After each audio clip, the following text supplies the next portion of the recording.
Hey everyone, thank you for tuning into Team Forbidden's YouTube page again. It is Andrew the Collector here. Welcome to part 2 of our usual series of top 5 decks of different formats. Today in this one we are going to be talking about the top 5 rogue decks post ban list and post Legacy of Destruction. So without further ado, let's just go ahead and get right into it. At number 5, it's going to be one of the new decks that came out in Legacy of Destruction. It's going to be the Little Yugi's kind of gold sarcophagus, I don't know what you call it, I guess a legacy deck. This deck, while good, is a little disappointing in 2 areas specifically. One, it's the price. Like, most of the cards that you want for this are all high rarity. I think 3 of them are secret rare, and 2 of them are ultra rare. That right there is already difficult enough.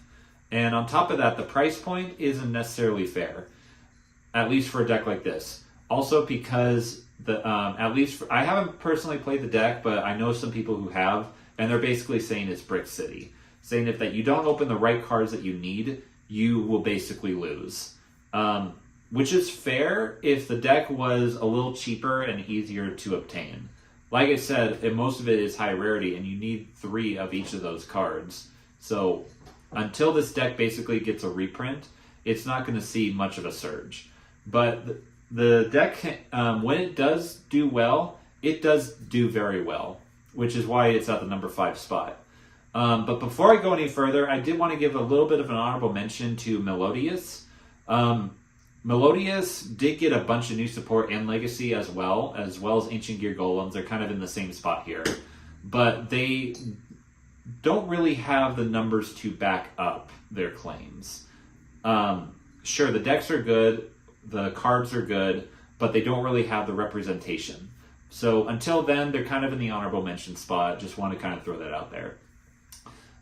Number 4 is Sword Soul.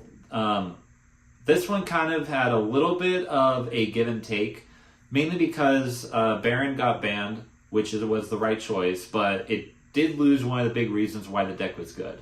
Sure, they got I forgot its name. The Worm Monster that just got banned. I'll put it right here. But it did get banned, and then it came back, which gave the deck a huge boost. But without Baron, it doesn't have the steam that it once had before, even after it got banned.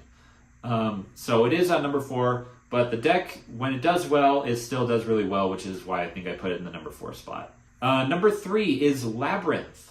Labyrinth has been seeing a massive surge recently with players.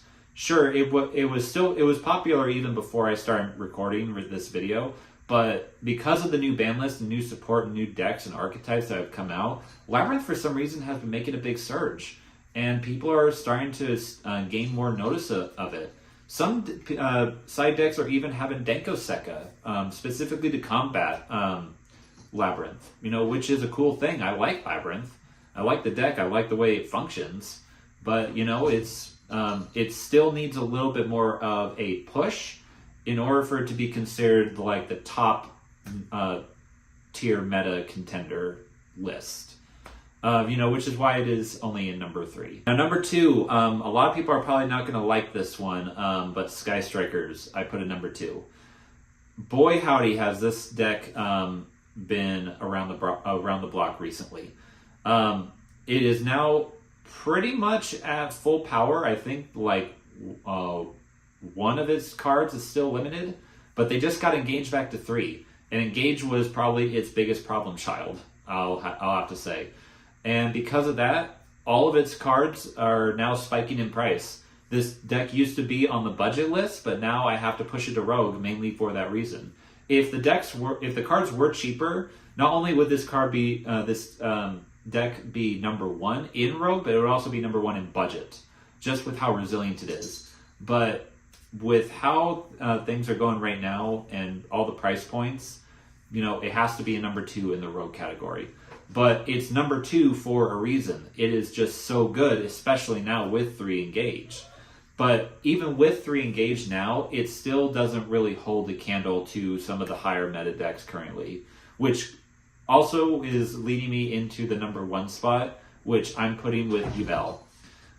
Any deck that can actively search out Super Poly is a force to be reckoned with. And not only that, but they got new support in Legacy of Destruction in the form of a field spell, and I believe a new monster, the Grave Squambler or Squirmer, I think, whichever it was. But I have played against this deck a lot. It is really good when it gets going. Again, Super Poly searching is great. The deck is crazy consistent. You can play with Unchains. You can basically play with any Fiend engine, DDDs, for example. And the new Fiend Link that's coming out, I think, in the next set. Plus, they're also getting a new Fusion monster, whenever that comes out. So the deck is definitely going to be number one in Rogue for a really long time. If not, it's probably going to even crack the top 5 meta, probably when those cards come out. But yeah, like I said, we'll just have to, wait and see. But guys, thank you so much for tuning into the top 5 Rogue decks. Stay tuned for tomorrow when I upload the top 5 budget decks for the new format. So until then, like, comment, subscribe, and we'll catch you guys later.